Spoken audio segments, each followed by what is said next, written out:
آپ نے کہا اے لوگو ہمیں پرندوں کی بولی سکھائی گئی ہے اور ہمیں ہر چیز عطا کی گئی ہے، بے شک یہ اللہ کا واضح فضل ہے۔ جو بھی ضروریات تھیں، تخت و تاج کے جو بھی تقاضے تھے وہ سارے کے سارے آپ کو عطا کیے گئے۔ حکومت ہے، تخت و تاج ہے، دولت ہے، فوجیں ہیں، تصرف ہے، اور غلے ہیں، جائیدادیں ہیں، زمینیں ہیں۔ کائنات کی کوئی شے ایسی نہیں ہے جس کا وافر حصہ انہیں نہ دیا گیا۔ تو کہا کہ ہمیں ہر شے دی گئی ہے اور یہ اللہ تعالیٰ کا بڑا واضح فضل ہے۔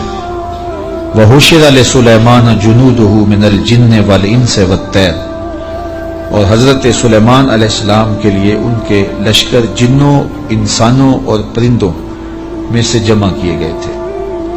اللہ اکبر۔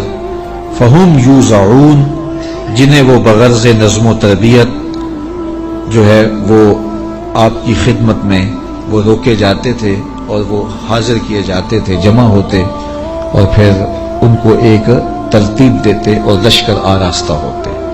یعنی آپ کی ملک میں انسان بھی تھے، جن بھی تھے آپ کے لشکر میں، اور پرندے بھی تھے۔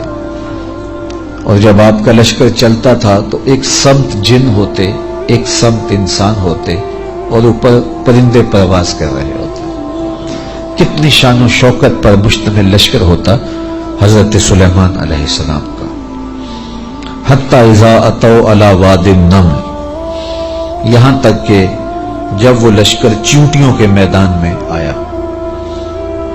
اور وہاں چیونٹیاں جمع تھیں، حضرت سلیمان اپنے پورے لشکر کے ساتھ، پوری شان و شوکت کے ساتھ جب وادی نمل میں داخل ہونے لگے، قالت نملۃ یا ایھا النمل ادخلوا مساکنکم، تو ایک چیونٹی نے کہا کہ اے چیونٹیوں اپنی رہائش گاہوں میں داخل ہو جاؤ، لا یحطمنکم سلیمان وجنودہ وہم لا یشعرون، حضرت سلیمان علیہ السلام اور ان کے لشکر تمہیں کچل نہ دیں اس حال میں کہ انہیں خبر بھی نہ ہو، التفات نہ کریں، توجہ نہ کریں، تم ننھی اور مہین مخلوق ہو اور ان کی توجہ تمہاری سمت نہ ہو اور وہ گزرتے ہوئے تمہیں رون ڈالیں، بے خبری میں ایسا ہو جائے تو تم جلدی کرو اپنی بلوں میں داخل ہو جاؤ۔ اس چیونٹی نے یہ بات اپنی ہم جولیوں سے کہی۔ حضرت امام فخر الدین رازی علیہ رحمہ اسی آیت کریمہ کی تفسیر میں لکھتے ہیں کہ اس چیونٹی کو یہ علم تھا کہ اللہ کے نبی کا لشکر جان بوجھ کر ننھی جان کو بھی ضائع نہیں کرتا، تو اس لیے اس نے کہا کہیں بے خبری میں تمہیں کچل نہ دیں۔ اگر ان کی توجہ ادھر ہوئی تو وہ ایسا کبھی نہیں کریں گے کہ تمہیں کچل ڈالیں۔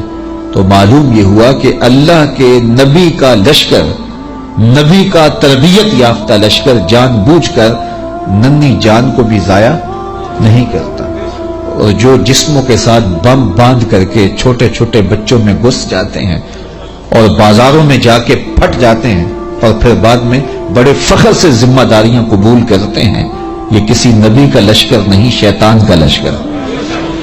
نبی کا تربیت یافتہ لشکر، قرآن بتاتا ہے، یہ چیونٹی بھی جانتی تھی کہ نبی کی تعلیم اتنی واضح ہے اور نبی امن کا پیغمبر بھی ہوتا ہے، اس لیے کبھی ایسا نہیں ہو سکتا کہ نبی کا تربیت یافتہ لشکر ہو اور جان بوجھ کر کے ننھی جان کو بھی ضائع کرے۔ رسول کریم صلی اللہ علیہ وآلہ وسلم جب کوئی لشکر روانہ کرتے تو اسے حکم دیتے کہ بوڑھوں کو قتل نہیں کرو گے، بچوں کو قتل نہیں کرو گے، عورتوں کو قتل نہیں کرو گے، ان کے مذہبی رہنماؤں کو، پادریوں کو قتل نہیں کرو گے، ان کے عبادت خانے نہیں توڑو گے، فصلیں نہیں اجاڑو گے۔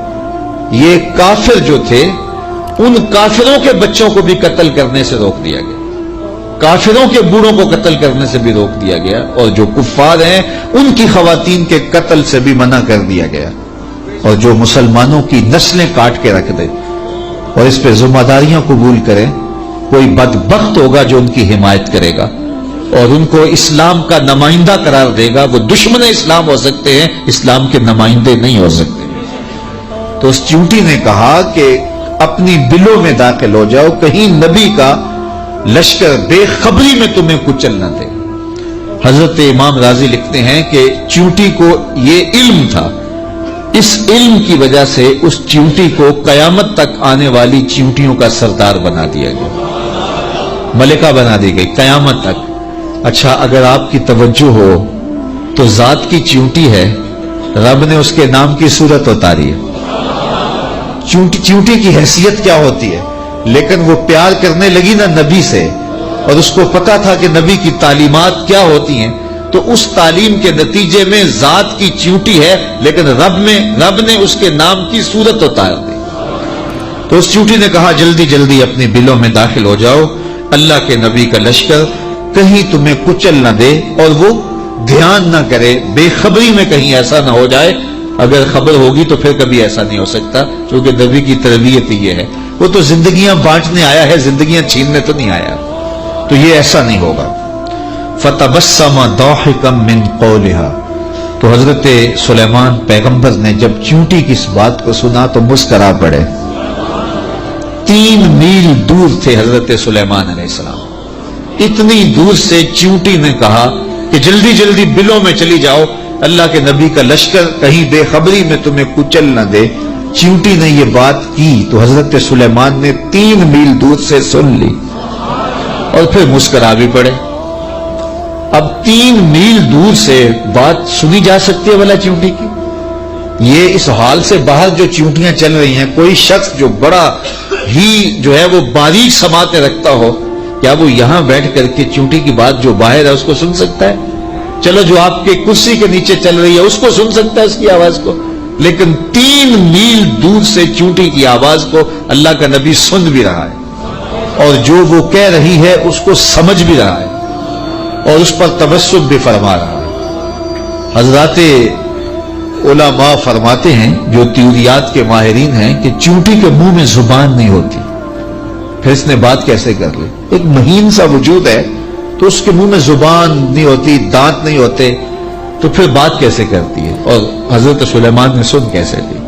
تو کہا چیونٹی کے منہ کے قریب 2 باریک سے بال ہوتے ہیں، مہین سے 2 ریشے ہوتے ہیں، جب اس نے بات کرنی ہوتی ہے تو ان بالوں کو قریب کر کے رگڑتی ہے، اس رگڑنے سے جو آواز پیدا ہوتی ہے اس سے وہ اپنی ہمجولی کو کوئی میسج دے رہی ہوتی ہے۔ اللہ کے نبی کی شان یہ ہے کہ چیونٹی کے باریک اور مہین بالوں کے رگڑنے سے جو آواز پیدا ہوتی ہے 3 میل دور سے اس آواز کو سنتا بھی ہے، اور اس سے جو مفہوم نکلتا ہے اس کو سمجھتا بھی ہے۔ اور یہ اس نبی کی شان ہے جو ہاتھ باندھ کے مسجد اقصی میں تیرے نبی کے پیچھے کھڑا تھا۔ تو جب غلام کی یہ شان ہے تو امام کی شان کا عالم کیا ہو؟ یہ شان ہے خدمت گاروں کی، سرکار کا عالم۔ مولوی کا تو دماغ خراب ہو گیا کہ اس کی سماعتوں کو تول رہا ہے جس کے غلاموں کی سماعتوں کو نہیں تولا جا سکتا۔ اللہ اکبر۔ فتبسم ضاحکا من قولہا، یہ میں نہیں کہہ رہا، یہ قرآن کہہ رہا ہے۔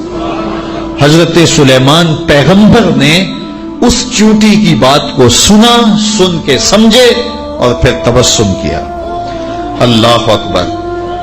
وقال رب اوزعنی ان اشکر نعمتک التی انعمت علی وعلی والدی وان اعمل صالحا ترضاہ وادخلنی برحمتک فی عبادک الصالحین۔ اور اللہ کی بارگاہ میں عرض کی حضرت سلیمان علیہ السلام نے کہ اے میرے پروردگار، مجھے اپنی توفیق سے اس بات پر قائم رکھ کہ میں تیری اس نعمت کا شکر بجا لاتا رہوں جو تو نے میرے اوپر کی اور میرے والدین کے اوپر کی۔ جو نعمتیں بندے کے اوپر ہوتی ہیں اس کا بھی شکریہ ادا کرنا چاہیے، اور جو صالح اولاد ہوتی ہے، جو ماں باپ پر نعمتیں عطا ہوئی ہوتی ہیں، ان کا بھی شکریہ ادا کریں، کیونکہ ماں باپ کی نعمتیں اولاد تک بھی پہنچتی ہیں۔ مجھے بتاؤ، اگر میں اور آپ کسی کافر کے گھر میں پیدا ہوتے، معاذ اللہ کسی ہندو یا سکھ کے گھر میں پیدا ہوتے، تو آج کیا ہمارے سینے میں ایمان کا چراغاں ہوتا؟ ہم کسی یہودی کے گھر میں پیدا ہوتے تو ہمارے گھر میں ایمان کی روشنی ہوتی؟ ہم کہتے ہیں ہم بڑے سیانے ہیں، بڑے سمجھدار ہیں، ہم مطالعہ کرتے، ہم مختلف ادیان کو پڑھتے اور پھر مسلمان ہو جاتے۔ کیا ایسا ہوتا، یا کہ ہم اسی ظلمت اور اندھیرے میں ہوتے؟ تو پھر ہمارے ماں باپ تھے نا جو مسلمان تھے، اور ہم ان کی آغوش میں آئے تو اللہ نے وہ نور ہمیں بھی دیا. تو ہمیں اپنے اوپر ہونے والے اس کرم کا احسان جو ہے وہ اللہ کے حضور اس کا شکر ادا کرنا چاہیے. اور ساتھ یہ بھی شکر ادا کرنا چاہیے کہ مالک تیرا کرم ہے کہ تو نے ہمارے ماں باپ کو دین دیا تھا اور وہ نعمت ہمیں ان کی وساطت سے نصیب ہو گئی. علامہ اقبال کہا کرتے تھے نام تو از پدر آموختم، حضور آپ کا نام میں نے اپنے باپ سے سیکھا تھا. وہ حضور کے عاشق تھے تو میں بھی حضور کا غلام بنا. ہمارے ماں باپ حضور کا نام لیتے تھے تو کیا کیفیتیں ہوتی تھی، آنکھوں میں آنسو آ جاتے تھے. تو آج چونکہ وہ حضور کے عاشق تھے، وہ حضور سے محبت کرنے والے تھے، وہ اولیاء کی چوکھٹوں پہ جانے والے تھے، تو آج اللہ نے یہ دولتیں ہمارے سینے میں رکھی. تو جب اس نعمت کا شکریہ ادا کریں جو ہمارے وجود پر ہیں تو ان نعمتوں کا شکریہ بھی ادا کریں جو ہمارے والدین پہ ہوئی ہیں. تو حضرت سلیمان نے یہ ہمیں شکر کرنے کا ایک عجیب طریقہ دیا، خوبصورت طریقہ دیا، اور عرض کی مالک میں ان نعمتوں کا شکر ادا کرتا ہوں جو تو نے میرے اوپر کی، اور ان نعمتوں کا بھی شکریہ میں ادا کرتا ہوں جو میرے ماں باپ پر کی. اللہ اکبر. اور مجھے یہ توفیق دے کہ میں ایسے نیک عمل کرتا رہوں جن سے تو راضی ہو. اللہ اکبر. اور مجھے اپنی خاص رحمت سے اپنے نیک بندوں میں داخل فرما لے. حضرت سلیمان علیہ السلام ایک دن اپنے لشکر کا جائزہ لیتے ہوئے پرندوں کی جانب نکلے. کیسی شان و شوکت تھی، جنوں پر بھی حکومت، انسانوں پر بھی حکومت، پرندوں پر بھی حکومت. وَتَفَقَّدَ الطَّيْرَ. تو آپ نے پرندوں کا جائزہ لیا. فَقَالَ مَا لِيَ لَا أَرَى الْهُدْهُدْ. فرمایا میں ہدہد کو نہیں دیکھ رہا. اور پھر فرمایا ام کان من الغائبین، وہ واقعی غائب ہو گیا ہے. لَأُعَذِّبَنَّهُ عَذَابًا شَدِيدًا. میں اس کو سخت عذاب دوں گا. او لَأَذْبَحَنَّهُ، یا اس کو میں ذبح کر دوں گا. او لَيَأْتِيَنِّي بِسُلْطَانٍ مُبِينٍ، یا وہ میری جانب میرے پاس اپنے بے قصور ہونے کی کوئی واضح دلیل لائے. تین باتیں کی، یا تو سخت عذاب دوں گا، یا ذبح کر دوں گا، یا پھر اپنی صفائی میں کوئی مضبوط دلیل لائے. حضرت سلیمان علیہ السلام بیت اللہ کی حاضری کے بعد واپس آ رہے تھے اور صنعاء کے مقام پہ جو یمن کا شہر ہے وہاں آپ نے پڑاؤ کیا اور وہاں آپ نے جانوروں کا جائزہ لیا اور وہاں ہدہد کو نہ دیکھا. مفسرین فرماتے ہیں جب پانی کی ضرورت ہوتی تو ہدہد کو حاضر کیا جاتا اور یہ ہدہد جو تھا وہ پھر بتاتا کہ کس جگہ پانی ہے. یہ جانوروں کے اندر انجینئر ہے. اللہ نے اس کو بڑی طاقت دی. حضرت ابو ہریرہ رضی اللہ تعالیٰ عنہ نے جب فرمایا نا کہ یہ بڑی قوتوں سے مالا مال کیا گیا ہے، اس کی نظر بڑی تیز ہوتی ہے، تو کسی نے حضرت ابو ہریرہ سے کہا کہ چھوٹے بچے جب دھاگا لگا کے جال لگا کے جو ہے وہ پھاہی لگاتے ہیں تو یہ ہدہد پھنس جاتا ہے. جس کو زمین کی تہ میں پانی نظر آ جاتا ہے اس کو وہ جال نظر نہیں آتا. تو حضرت ابو ہریرہ بولے تقدیر کا جال نظر نہیں آتا. تو تقدیر کا جال بڑا ڈاڈا ہوتا ہے، وہ نظر نہیں آتا. یہ آپ نے ایک جانور دیکھا ہوگا کن کھجورا، اس کے 100 پاؤں ہوتے ہیں، 100 پاؤں. اور یہ جو سانپ ہوتا ہے اس کے کوئی پاؤں نہیں ہوتے. یہ اپنے جسم کو بل دے کے آگے بڑھتا ہے. اور کن کھجورا اس کے 100 پیر ہوتے ہیں اور سانپ کی مرغوب غذا ہے کن کھجورا. اور جب اس کو یہ نظر آئے تو یہ دوڑتا ہے اور سانپ پیچھے دوڑ کے اس کو شکار کر لیتا ہے. تو کسی نے کن کھجورے سے پوچھا کہ تیرے 100 پیر ہیں اور سانپ کا ایک بھی نہیں ہے اور پھر بھی تو پکڑا جاتا ہے. اس نے کہا تقدیر کے آگے پاؤں نہیں چلتے. تو کہا کہ وہ دھاگا تقدیر کا ہے، وہ ہدہد کو نظر نہیں آتا اور وہ بچے اسے پکڑ لیتے ہیں. تو ہدہد حضرت سلیمان علیہ السلام کا درباری پرندہ تھا اور حضرت سلیمان علیہ السلام اس سے محبت کرتے تھے. یہ بھی اللہ کے نبی سے پیار کرتا تھا. بلکہ صاحب روح البیان نے ہدہد کے عنوان سے بڑی باتیں لکھی ہیں، کچھ لطیفے بھی ذکر کیے ہیں. کہتے ہیں ایک دن یہ ہدہد چونکہ لاڈلا پرندہ تھا حضرت سلیمان کا، تو حضرت سلیمان علیہ السلام کو کہنے لگا کہ میں آپ کے لشکر کی دعوت کرنا چاہتا ہوں. آپ نے کہا اتنا بڑا لشکر ہے اور تو میرے لشکر کی دعوت کرے گا؟ کہا جناب دعوت قبول کیجیے. تو کہا ٹھیک ہے، آج دوپہر کو میں آپ کے لشکر کی دعوت کروں گا. جب دوپہر کا وقت آیا تو دریا کنارے لشکر نے پڑاؤ کیا ہوا تھا. تو ہدہد کبھی دائیں کبھی بائیں اڑانے بھر رہا ہے. تو کہا میاں وقت ہو گیا ہے، اب لاؤ نا کھانا، تم نے آج ہماری دعوت کی ہے. کہا جی اسی کا انتظام کر رہا ہوں۔ تھوڑی دیر کے بعد اس نے فضا میں ایک چڑیا شکار کی اور اس کو فضا میں توڑ کر کے پانی میں پھینک دیا اور لشکر کو آواز دی جس کے ہاتھ میں بوٹی آتی ہے بوٹی لے لے، باقی شوربہ پی لیں۔ تو اس پرندے سے چونکہ بڑا پیار تھا، جب اس کو نہ دیکھا تو غصے میں آ گئے، کہا ما لیا لا اری الہدہد، میں ہدہد کو نہیں دیکھ رہا، کیا وہ واقعی غائب ہے؟ اچھا میں اس کو ذبح کر دوں گا یا سخت سزا دوں گا یا پھر وہ مجھے اپنی بے گناہی کی کوئی دلیل پیش کرے۔ اب ہدہد کہاں چلا گیا؟ حضرات مفسرین لکھتے ہیں کہ وہ حضرت سلیمان علیہ السلام استراحت کرنے لگے تو وہ اڑ کے قریب ایک باغ میں چلا گیا، وہاں ایک اور اس کا ہم جنس ہدہد بیٹھا ہوا تھا۔ اس نے پوچھا کدھر سے آئے ہو؟ اس نے کہا کہ میں اپنے نبی کے ساتھ گیا تھا، اپنے شہنشاہ کے ساتھ گیا تھا، اور ان کی حکومت جنوں پر بھی ہے، انسانوں پر بھی ہے، پرندوں پر بھی ہے۔ تو اس نے کہا کہ میری جو بادشاہ ہے میرے ملک وہ عورت ہے اور اس کا ایک تخت بہت بڑا، اور میں تمہیں دکھاؤں۔ تو وہ ہدہد کو ساتھ لے گیا اور اتنے میں دیر ہو گئی، حضرت سلیمان غصے میں آ گئے، کہا کہ کدھر ہے، لاؤ اسے حاضر کرو۔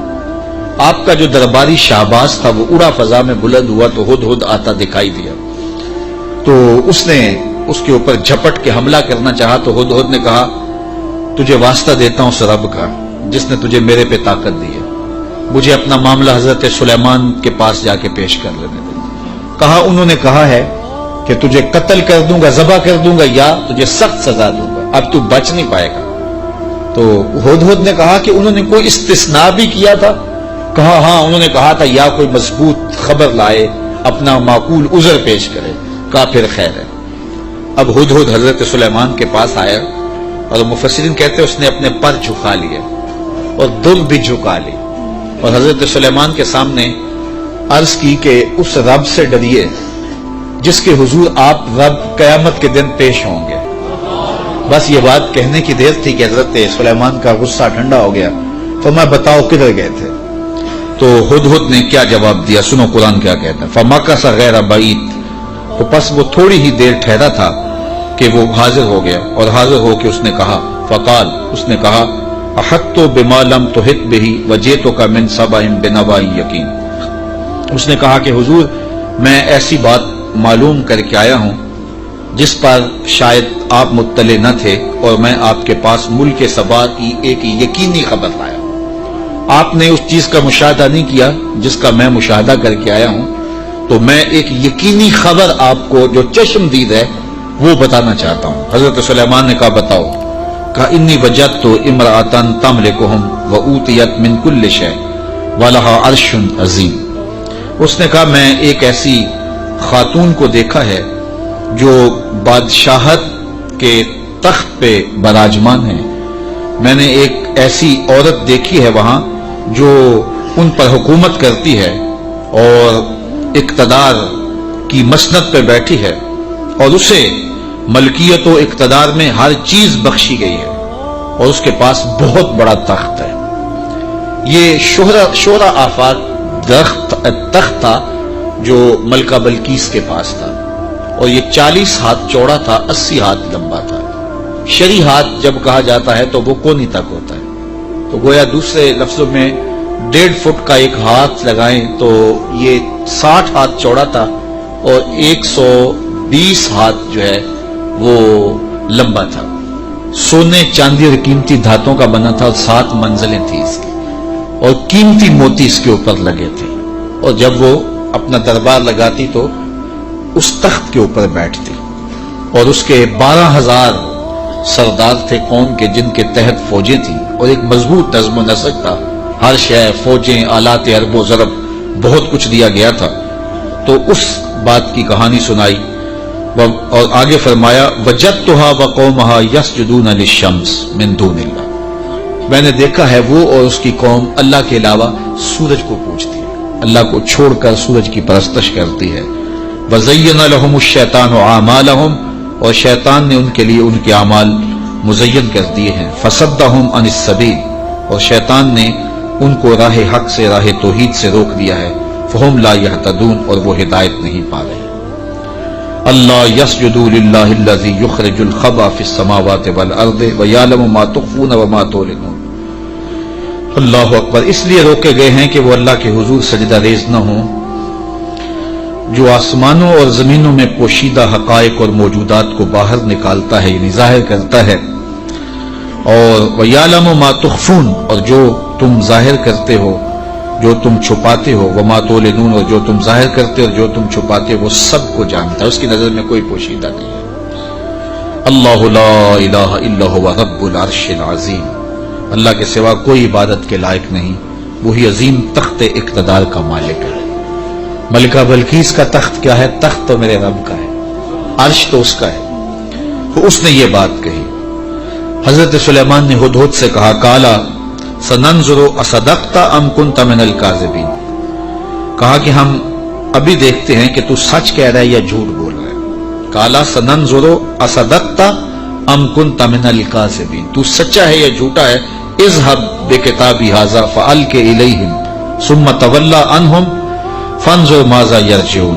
آپ نے خط لکھا اور ہدہد کو دیا، کہا اس کو لے جاؤ اور یہ خط ان کی طرف ڈال دو، اور اس کے بعد ان کے پاس سے ہٹ جاؤ، پھر دیکھ کہ وہ کس بات کی طرف رجوع کرتے ہیں۔ اس خط کے اوپر حضرت سلیمان علیہ السلام نے تحریر کی، ہدہد کے سپرد کیا۔ 1 مہینے کی مسافت پر تھا یہ ملک سبا حضرت سلیمان علیہ السلام کے ملک شام سے، 1 مہینہ جاتے ہوئے لگتا تھا، 1 مہینہ آتے ہوئے لگتا تھا۔ کہا یہ خط لے جاؤ میرا اور ملک سبا میں جاؤ اور ملکہ بلقیس کو دے آؤ، اور پھر دیکھو کہ وہ کیا کہتے ہیں۔ ہدہد نے خط پکڑا، بادشاہ تخت پہ بیٹھی تھی، اس نے جا کے خط پھینک دیا۔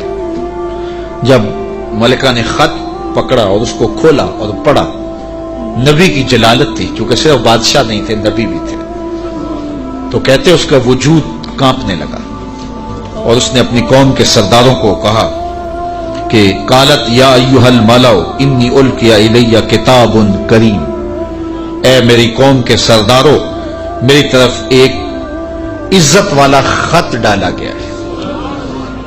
علماء تفسیر نے لکھا ہے کہ یہ لفظ ہی اس کے لیے بہتری کی ضمانت بن گیا کہ اس نے نبی کے خط کو عزت والا خط کہا۔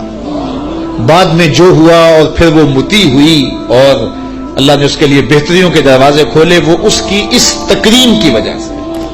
خسرو پرویز کی جانب میرے رسول کریم صلی اللہ علیہ وسلم نے خط بھیجا تھا تو اس نے ٹکڑے کر دیے تھے، تو آقا کریم علیہ السلام نے جب سنا تو فرمایا اللہ اس کی سلطنت کے ٹکڑے کرے گا، اور ایسے ہوا۔ تو پرویز نے حضور کا خط پھاڑا تھا تو ذلیل و رسوا ہو گیا، اور اس نے اللہ کے پیغمبر کے خط کو سینے سے لگایا اور کہا یہ عزت والا خط ہے جو میری جانب ڈالا گیا ہے۔ انہ من سلیمان، بے شک یہ حضرت سلیمان کی طرف سے ہے، وانہ بسم اللہ الرحمن الرحیم، اور بے شک اس میں یہ لکھا ہے کہ اللہ کے نام سے شروع جو رحمان اور رحیم ہے۔ تو یہ خط سلیمان علیہ السلام کی جانب سے لکھا گیا تھا، اور وہاں اس زمانے میں خط لکھنے والا اپنا نام پہلے لکھتا تھا، پھر مضمون خط کا لکھتا تھا، تو آپ نے پہلے کہا انہ من سلیمان وانہ بسم اللہ الرحمن الرحیم اللہ تعالی علیہ واتونی مسلمین، 2 لفظ لکھے۔ آپ نے کہا خط کا مضمون یہ تھا تم مجھ پر سربلندی نہ چاہو، مجھ سے بڑا بننے کی کوشش نہ کرنا، سربلندی نہ چاہو، اور فرما بردار ہو کہ میرے پاس حاضر ہو جاؤ۔ بس 2 لفظ تھے، حضرت سلیمان کی مہر تھی، اور یہ خط ہدہد نے جا کے ملکہ بلقیس کو دیا۔ اس کا وجود کانپنے لگا، پھر وہ سنبھلی اور اپنے سرداروں سے کہنے لگی قالت یا ایھا الملأ افتونی فی امری ما کنت قاطعۃ امرا حتی تشہدون، اے میرے درباریوں، تم مجھے بتاؤ اس معاملے میں کیا تمہارا مشورہ ہے، چونکہ میں کسی بھی معاملے میں قطعی فیصلہ کرنے سے قبل تمہیں حاضر کرتی ہوں اور تم سے مشورہ لیتی ہوں۔ مشورے کے بغیر میں نے آج تک کبھی قدم نہیں اٹھایا، اور یہ میرا معمول ہے۔ اب یہ خط آیا ہے، اس کا یہ مضمون ہے جو میں تمہیں سنایا ہے، اب تم بتاؤ کہ اب کیا کیا جائے۔ اب 12,000 سردار تھے اور ان کے ماتحت فوجیں تھیں۔ قالو بولے نحن اولو قوت و اولو باس شدید، کہنے لگے کہ ہم طاقتور ہیں، سخت جنگجو ہیں، اور ہم لڑنے کے لیے تیار ہیں، قوم کا مورال بلند ہے، فوجیں پوری طاقت میں ہیں، آلات حرب و ضرب بھی ہیں، کوئی کمزوری نہیں ہے، آپ اگر حکم دیں